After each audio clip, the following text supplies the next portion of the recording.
Hey guys, welcome to this week's lesson. I'm just going to let this music roll for a little bit, add to the atmosphere, because I got to tell you, sometimes the weirdness factor of this whole situation really hits me in the face. And I got thinking tonight, it's been 2 months since I've seen you guys in person. Here we are in May, the weather is spectacular, and we're not looking to actually get back to school till the fall. Kinda crazy. Actually, there's no kinda about it. Very, very bizarre. But the learning moves on, and this week we are going to continue focusing with our big theme Americans Moved West.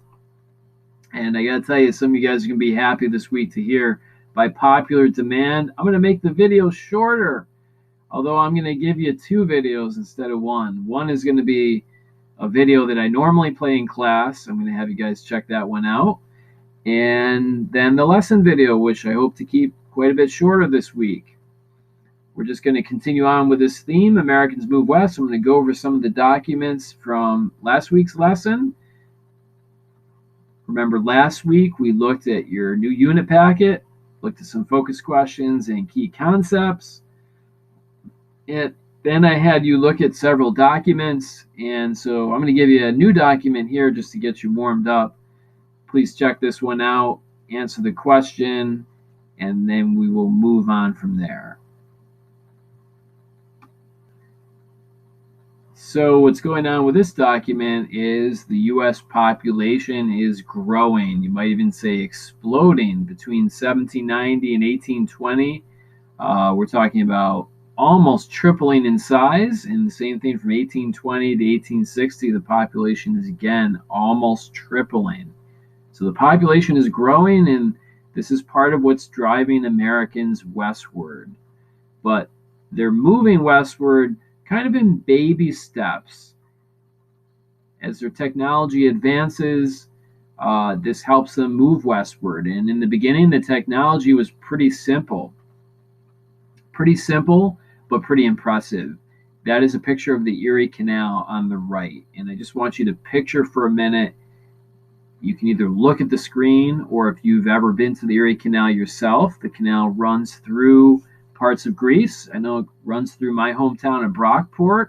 In fact, a lot of the towns in this area, Brockport, Fairport, Spencerport, were called ports because they were towns that sprouted up along the Erie Canal, and they were important ports for the ships on the Erie Canal to dock and unload or load their cargo. So I just want you to picture the size of the Erie Canal, and then remember that this was dug by hand. This thing was dug before the age of steam shovels and heavy equipment. A lot of the Erie Canal was actually dug by Irish immigrants who were paid about 50 cents a day, and it was pretty dangerous work. At least 1,000 people died digging the Erie Canal. These guys would go out into the wilderness. Really, this is the wilderness of New York State, because these towns that we live in today didn't exist. This is only, well, let's see, this is maybe 40, 50 years, not even that, really, since the American Revolution. And of course, during the American Revolution, this was all wilderness. This was the Iroquois Indian Territory. So these guys are camping out in the wilderness, and they're digging the canal inch by inch, foot by foot, mile by mile. Some of them are getting blown up. Some of them are dying from disease or just pure exhaustion. And as the stories go, they would just bury the bodies along the canal. So if you're ever walking along the canal and you see a bone sticking out of the ground, wait a minute, that's not going to happen. But it is kind of a little creepy to be walking along the canal on one of those paths that they call the tow path, and be thinking that there might be someone buried under your feet. So here's a map of the Erie Canal. It is a canal which basically created a highway network across New York State. Let me find my pointer here. So it runs between, actually what it does is it connects the Hudson River with Lake Erie. That's really what the Erie Canal does. And it uses the Mohawk River as part of that water route.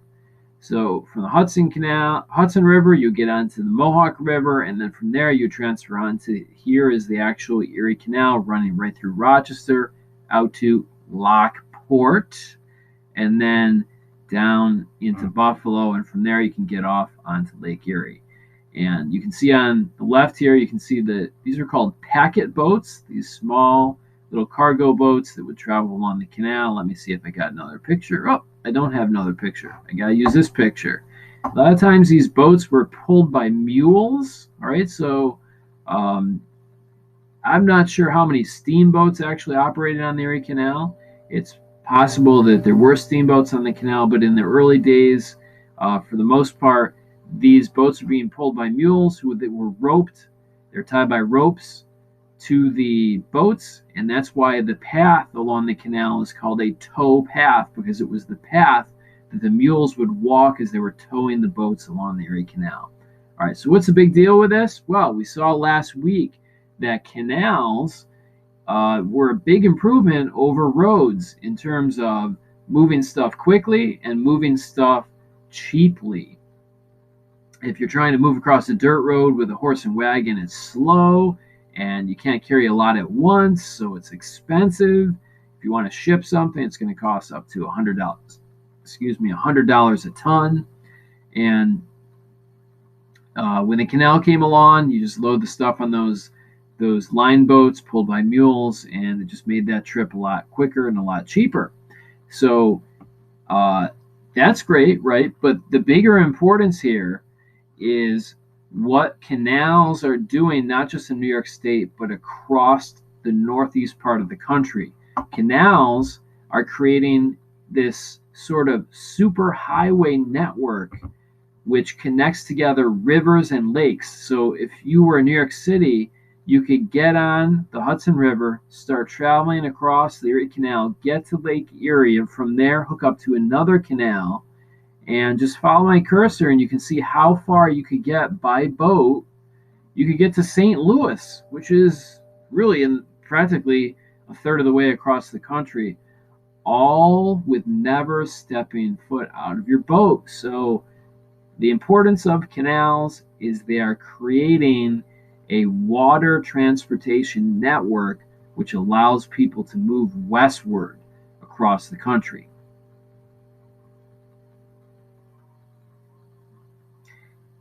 Now, not just transportation is changing, but we also have something called the Industrial Revolution going on. And actually, sort of, these two things are really connected. They're sort of happening at the same time, and they're sort of feeding each other.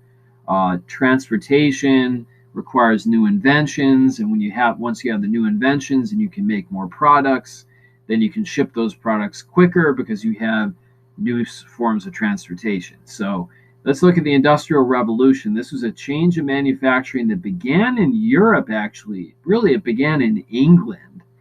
And the driving force behind this was the steam engine, which we'll look at a little bit later. Another important invention was the cotton gin, although the importance of the cotton gin is really not going to become obvious until later in the 1800s. Unfortunately, the cotton gin is one of those inventions that the person who made it had good intentions, but unfortunately it had bad results because it ultimately ended up leading to more slaves. All right, it's a little bit off topic for what we're looking at now, but with this page here in the lesson, I'm just finishing up the notes from last week that we did not get to. But really what I want to focus here on is the Industrial Revolution, a change in a nation's economy from making things by hand to making things in factories using machines. And once you're making things in factories, you can make them quicker, so you can make a lot more of things. You can then sell those things at a lower price because it's not taking you as long to make. If you're making a hammer or a tool, let's say you're making shovels, right? You make a shovel by hand, it's going to take you like 2 weeks, right? If you're pumping them out in factories, you can maybe make 100 shovels a day. So the Industrial Revolution is really about a change in how things are made, and it makes a lot of products a lot more accessible, which means it's a lot easier for people to get, whereas before they had to just make things if they wanted something. All right. Well, I guess I was looking for this page right here. Change in how things are made, from made at home to made by machines. It begins with water power. All right, these machines in the beginning are just being pushed by water from a running stream or a waterfall. But then it continues with steam power, which we'll look at in a minute. And the Industrial Revolution really has never ended. We still live in an industrial era. From the late 1800s up to the present day, the machines in our factories now use what we call fossil fuels, coal, oil, and I guess perhaps we're moving even away from that into maybe a new age where we're looking at alternate energy sources like solar power and things like that. But we really still live in the Industrial Revolution, or at least we still, our society and our civilization is really still powered by the same stuff that powered people back in the 1880s and the 1890s. Okay, so this connects to our reading from last week because part of the Industrial Revolution is inventions, and the steamboat was certainly a big invention in transportation. It was an improvement because before the steamboat, you could only move downstream. You can't put a sail on your boat and expect to sail upstream against the current. So having a steamboat allows you to travel in whatever direction you want to. You don't need to rely on the wind anymore. And that was invented by Robert Fulton when he steered his boat, the Clermont, up the Hudson River in Albany. He proved to the world that the steamboat thing works, and then he started to produce them. And steamboats became a popular method of transportation. The effect that this has, allows new towns and new cities to be built in the South and in the West as America continues to grow westward.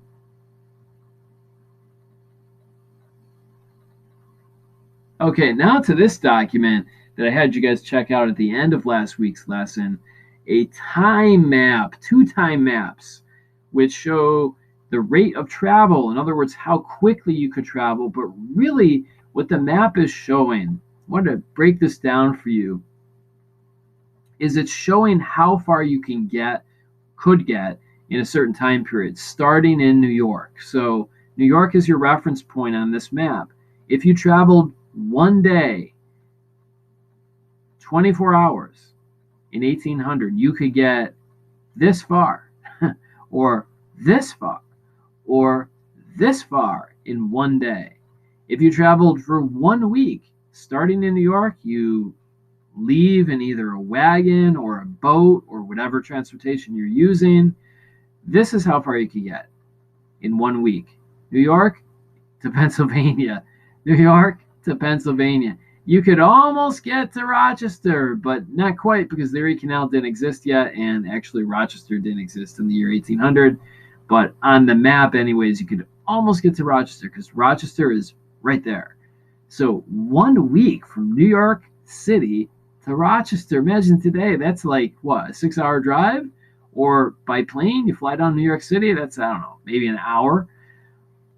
2 weeks, you leave New York, you travel for 2 weeks, you could get this far in 1800. Or you could get this far. Now, why could you get further from here to here in 2 weeks than you could from here to here? Well, if you're going from here to here, you got a lot of obstacles. You got some mountains you got to go through, and you're going over land, which is not really the quickest way to go because that means you're traveling by dirt road. But if you are trying to get, say, down here, then of course you could travel by boat, and so you could get further in 1 week. You get pretty far, look at this, in 2 weeks by traveling by boat. 2 weeks by land, and you're only going to get this far. All right, and in 6 weeks, you could travel over to Michigan. Is that Michigan, I believe? 2 weeks. Today, it's maybe a 2-hour plane ride. In 1830, though, because really what we want to do is compare these two maps. Let's go back to New York, 1 week, boom. That's as far as you could get in 1800 if you're traveling straight to the west. In 1830, look how much further you could get in 1 week. And in 2 weeks, in 6 weeks, well, I guess you couldn't get that much further in 6 weeks, but what you see here is the lines are spaced further apart than here. And what that means is you could just get, it just means you could get further faster in 1830 for all the reasons that we've discussed. Canals, steamboats, and even better roads. Although roads are not the fastest way to travel, the national road, which you're going to see in the video today, was still an improvement for people who were choosing to use wagons to travel. And I guess we'll jump ahead here, that third map. Look at 1857, 2 weeks in 1857, you could push halfway across the country. 6 weeks across the entire country. And a big reason for that improvement in travel from 1830 to 1857 is this.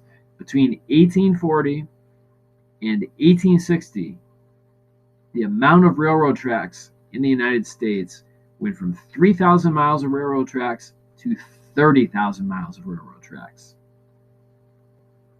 More railroad tracks, more trains. And trains were a pretty quick way to travel. Now in the beginning, though, how many of you guys knew that trains originally were pulled by horses? That's something else you're going to see in the video today. But it was the invention of the steam engine that really made trains the most efficient way, the fastest way to travel in America, unless of course you're on water, and then the steamboat. So this is a key invention during the Industrial Revolution, the steam engine. This is a different kind of engine than what cars and trains run on today. Today, trains are run by diesel engines, which actually they're run by electricity. Trains today are really just giant generators, diesel engines that produce electricity, and then the electricity is what powers the train. But this is a different type of engine. Diesel engines and gasoline engines in cars, they are a fossil fuel engine, so that takes place later during the Industrial Revolution. This is really the first step in the Industrial Revolution away from water power. I'll show you how a steam engine works. This is really crazy. You got to slow this thing down in order to picture what's happening here.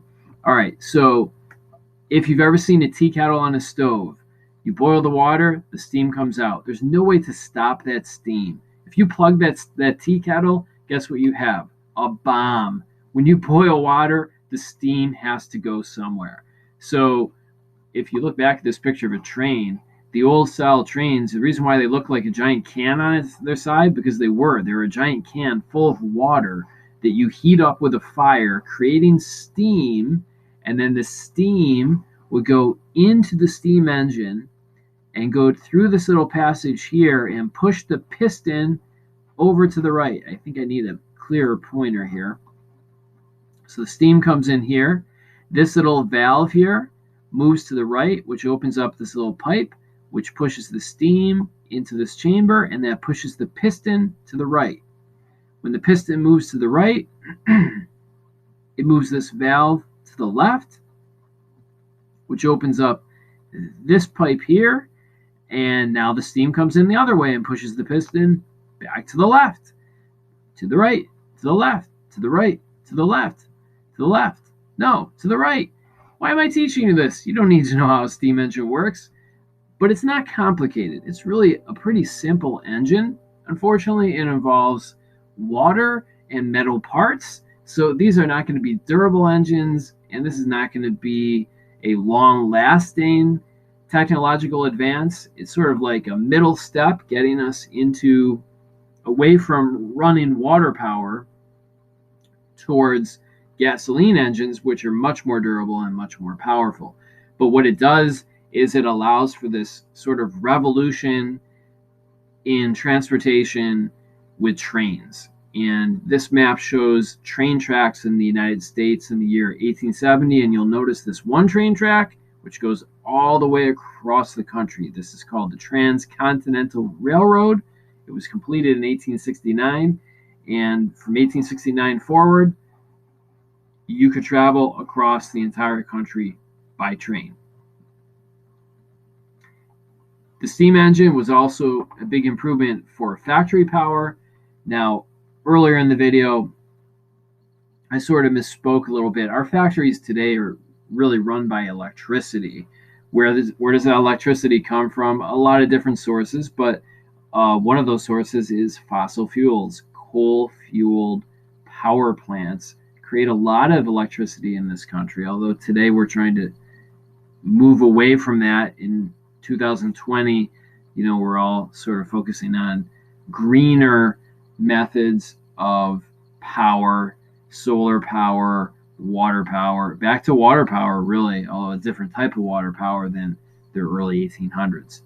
But factories back then were run by steam engines.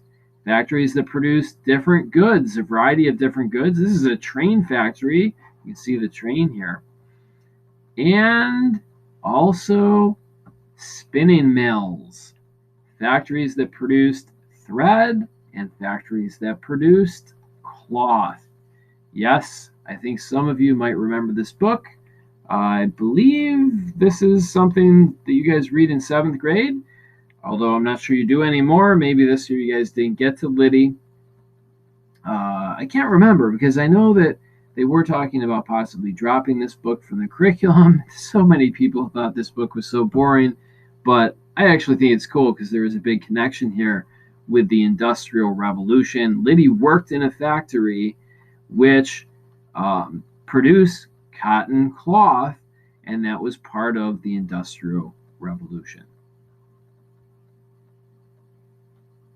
Now I'm going to tell you a little local story about the Industrial Revolution. And before I do, I want to ask you a question about Rochester. We'll see how many people can get this right. Rochester has been known as a city where some important products have been made during its history. And in particular, Rochester has been known for 3 products that were made in the city. Can you guess which 3 products helped make Rochester a famous place for business in its history?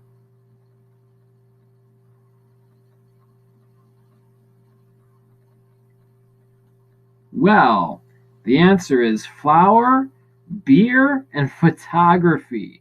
Let's talk about flour. Rochester, whose history begins in the early 1800s, was originally known as the Flour City. Flour spelled F-L-O-U-R. This kind of flour, the kind of flour that you bake with and make bread. And it was known as the Flour City for a couple reasons. Or rather, I should say, it was a big flour producing city for a couple reasons. One reason was, early in its history, Rochester was located on a waterfall. The Genesee River allowed factories in Rochester to grind grain into flour using the power of the Genesee Falls to push or to spin those wheels in those flour producing factories. Those water wheels looked like this. Oops, I thought I had a better picture here. We'll just go with this one. The water would spin the wheel, and then the wheel would spin the various machines that would grind that wheat into flour. Also, because of Rochester's location on the Erie Canal, it was very easy for them to ship that flour out to market. So Rochester was actually one of the biggest flour producing cities in the entire country. But then things went bad with the invention of the steam engine, which was good for everybody else, but not great for Rochester. Because before the steam engine, if you wanted to build a factory, you had to find a place with waterfalls and running water, which made Rochester important.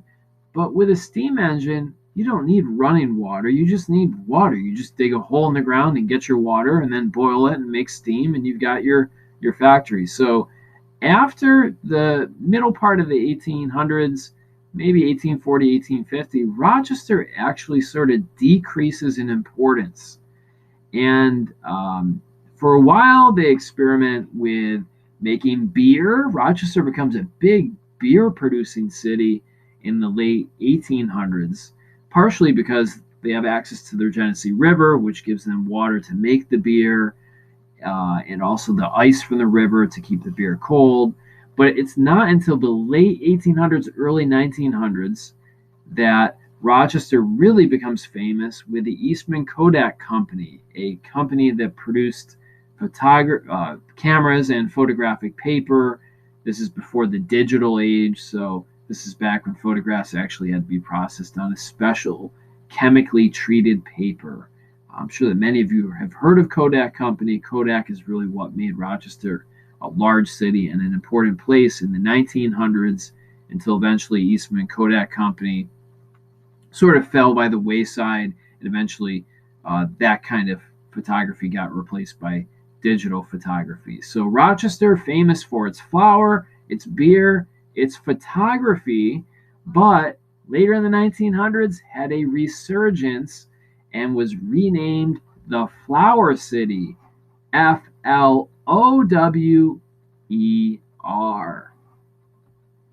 Known as the Flower City because of its famous Lilac Festival, which should be taking place this month, but unfortunately, because it involves large groups of people getting together, it's not happening. I haven't read the news on this, but I'm pretty sure the Lilac Festival has been canceled. That's really no laughing matter because it's something that a lot of residents look forward to each year. People travel to Rochester just to see the spectacular lilac bushes in Highland Park, which, by the way, is where I met my wife. So it has a special place in my heart. But this is just another sort of chapter in the city of Rochester. Rochester, which used to be known as the Flower City, Flower, now known as the Flower City for its awesome lilac bushes and awesome flowers during the month of May. So that's going to end the lesson for this week. Just as a reminder, there is a second assignment. It is another video that I am posting on the Google Classroom stream. It's a short history video for you to watch and then a follow-up quiz where you'll answer the questions. So be sure to check that out. And I will see you guys again, hopefully at the Team Scorpio hangout on Tuesday. And if not, I will see you next week.